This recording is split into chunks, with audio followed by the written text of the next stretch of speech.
Okay, let's just dive right in. Picture this. It's the pre-dawn hours, January 3rd, 2026, over Caracas. A massive, perfectly coordinated military operation is unfolding in the darkness. Now, this isn't some minor skirmish. This is a swift, overwhelming show of force. And the target? The sitting head of state, President Nicolás Maduro, and the First Lady, Cilia Flores. They weren't just arrested. They were effectively abducted from their own capital city. This one single act has sent absolute shockwaves across the globe, and it's fundamentally challenging the very foundations of international law and, national sovereignty. What happens when one nation just decides the leader of another is a criminal? That's the huge question we're digging into today.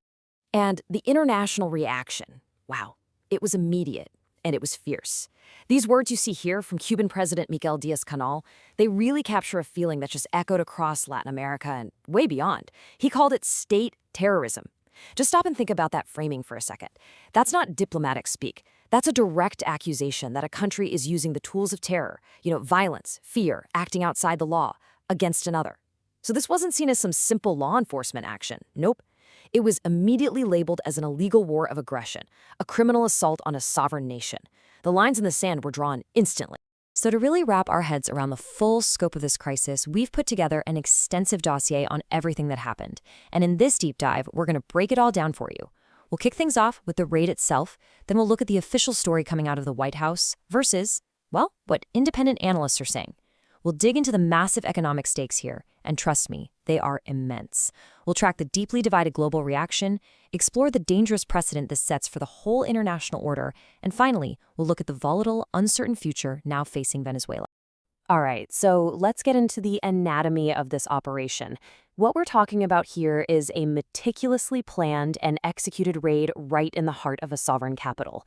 The details we've uncovered in our dossier, they reveal a level of force, a level of technological sophistication that you just rarely see in this type of mission. This was something else entirely. The speed of this thing, it was just stunning. Just look at this timeline. It all went down in a matter of hours. On January 3rd, the raid kicks off. The very same day, President Maduro and the First Lady are captured and immediately put on a plane to the United States. By the next day, January 4th, they are literally standing in a U.S. courtroom to face charges.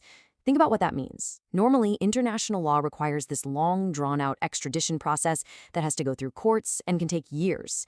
This was a military extraction and basically a forced extradition carried out in less than 24 hours.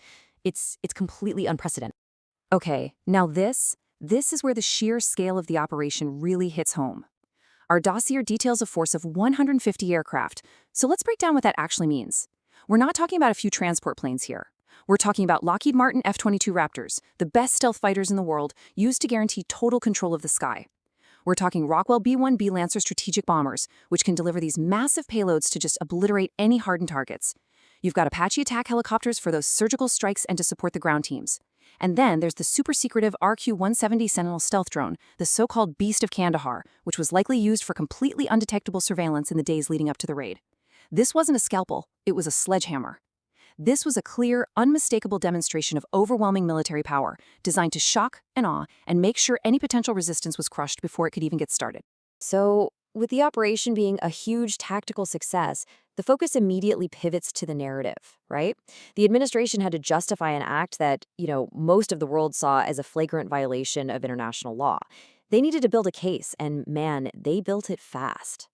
So the public justification, it really came together around two main themes: narco-terrorism and an imminent threat. Now, pay attention to the specific language here, because it's very deliberate. Representative Lisa McClain calls Maduro a narco-terrorist. That's a very careful choice of words. It reframes a head of state as like a non-state criminal, stripping him of all the legitimacy and legal protections that come with his office. Vice President J.D. Vance, he boils it down to a simple law enforcement problem. Maduro was a wanted man. Then Senator Mike Lee comes in with a constitutional cover, arguing it falls under the president's Article 2 powers to stop an imminent attack, which, as we know, is a notoriously flexible legal term.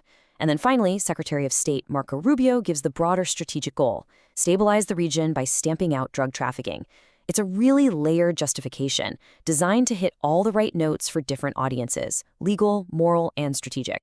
But, and this is a huge but, our dossier reveals this powerful parallel narrative, a narrative that a lot of analysts believe was the real reason for the whole operation. And this story, it isn't about security or law enforcement. It's about an absolutely immense economic prize, Venezuelan oil. And that's the central question that popped up immediately. Was this massive, incredibly costly, and geopolitically risky military operation really launched just to bring one guy to trial on drug charges? The evidence that we've compiled in our report suggests, well, that's a very, very simplistic view of what went down. There appears to be a much bigger prize at stake here. Let's talk about the economic stakes. It all comes down to this one number, 303 billion. That is the estimated number of barrels of proven crude oil reserves sitting under Venezuela. Let me say that again, 303 billion. It's the largest proven reserve on the entire planet. It accounts for a staggering 17% of the whole global total. So, to put it simply, Venezuela doesn't just have oil, it sits on an ocean of it. And that ocean has been a prize for global powers for a very, very long time. And you know, this wasn't some subtext or just analysts speculating. President Trump himself made the economic angle explicitly, undeniably clear. In a meeting with oil executives, he was actually quoted saying, "You're dealing with us. We have to decide which oil firms will operate in Venezuela." I mean, that is a stunning statement. It completely changes the frame from illegal action against one guy to a hostile takeover of a nation's most important industry. The quiet part was said out loud for everyone to hear. So what you have are these two completely different, competing narratives. The official story says the threat is narco-terrorism and the goal is protecting against an imminent attack. But the economic evidence, including direct statements from the president, points to a very different threat, losing access to oil, and a very different goal for U.S. firms to go in and spend billions. In one story, the main character is Nicolás Maduro. In the other, it's Venezuela's 303 billion barrels of oil. Now, as you'd probably expect, an operation this big didn't happen in a bubble. The international response was immediate, it was forceful, and it was deeply, deeply divided right along those geopolitical fault lines. Across Latin America, the condemnation was pretty much universal. For leaders in the region, this wasn't just about Maduro. They saw this whole operation as a dangerous and, frankly, bloody return to a long and painful history of U.S. intervention in their business. Cuba's charge of state terrorism was echoed by Bolivia's Evo Morales, who called it brutal imperialist aggression. And even neighbors like Brazil and Colombia, who had their own serious problems with the Maduro regime, they couldn't get on board with this. They condemned the action as a massive violation of international law and national sovereignty. The message was crystal clear. You do not get to do this. All right, now let's look at China's response, because it was just a masterclass in realpolitik. Beijing performed this really delicate balancing act. So first, you get the predictable condemnation of hegemonic acts to keep up solidarity with the global south. But then, almost immediately, they pivot to pragmatic engagement, signaling they're willing to work with the new US-backed administration. And the reason is simple: money. China has over $60 billion in loans tied up in Venezuela, making it the country's biggest creditor by far. They had to protect that investment. So by talking about the rule of law and the UN Charter, China positioned itself as the stable, predictable global power, in stark contrast to what it was framing as U.S. cowboy diplomacy. Russia, on the other hand, took a much more confrontational stance. Moscow didn't hedge its bets at all. They called for the immediate reinstatement of President Maduro, and they directly challenged the legitimacy of the U.S. action, especially after the U.S. military seized an oil tanker, the Bella 1, that was being escorted by a Russian submarine. I mean, this was a direct clash between two major military powers over the future of Venezuela. So beyond the immediate geopolitical fallout, this operation raises these profound and frankly disturbing questions about the very nature of the international order. I mean, what rules, if any, now govern how nations use force against each other? Has the entire game just completely changed? The intellectual and historical framework for this whole action, you can trace it back to the revival of a 200-year-old idea, the Monroe Doctrine. Now, for those who aren't familiar, the Monroe Doctrine is basically a U.S. policy that says the Western Hemisphere is America's sphere of influence and other big powers need to stay out. As our dossier points out, the 2025 National Security Strategy explicitly called for the U.S. to reassert and enforce the Monroe Doctrine. It even introduced what some are calling a Trump corollary to reestablish U.S. preeminence in the region. This isn't just talk. It's a policy that effectively carves up the world into spheres of influence and designates Latin America as America's backyard.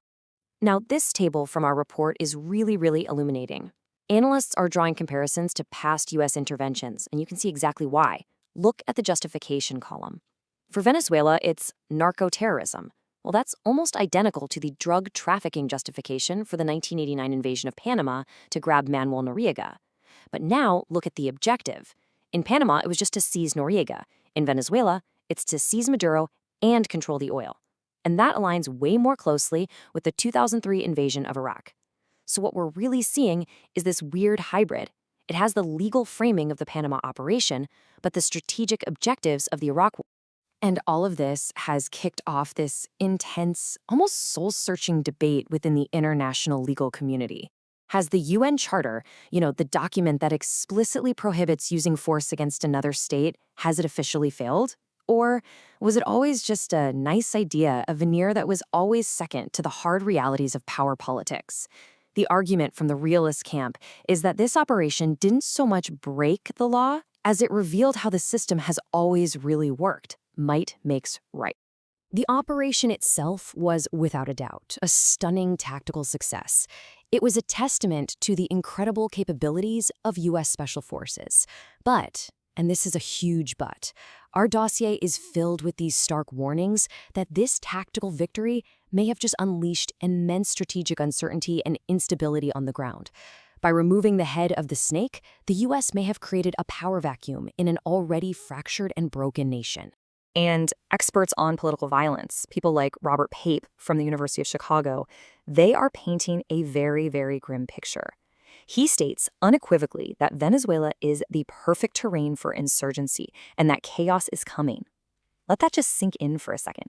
The very factors that made the country vulnerable to a quick, decisive strike, a weak central government, a fractured society, could now make it utterly impossible to control. And here is why the experts are so worried. This slide gives you a sense of the powder keg of armed groups that are operating inside Venezuela.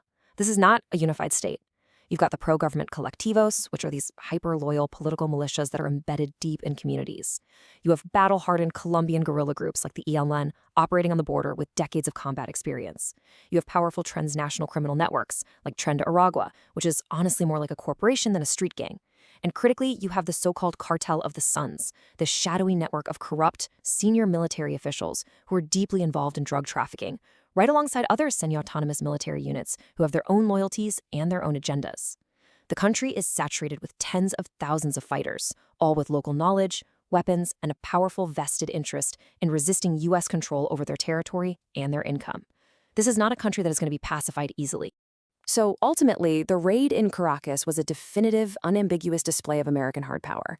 But it leaves us, and really the entire world, with this critical and unresolved question. In seizing one man and asserting control over a nation's resources, has the United States ushered in a brand new era? An era where that long-held principle of international law has been decisively replaced by the simple, brutal rule of force? That is the dangerous precedent that now hangs over the entire global system.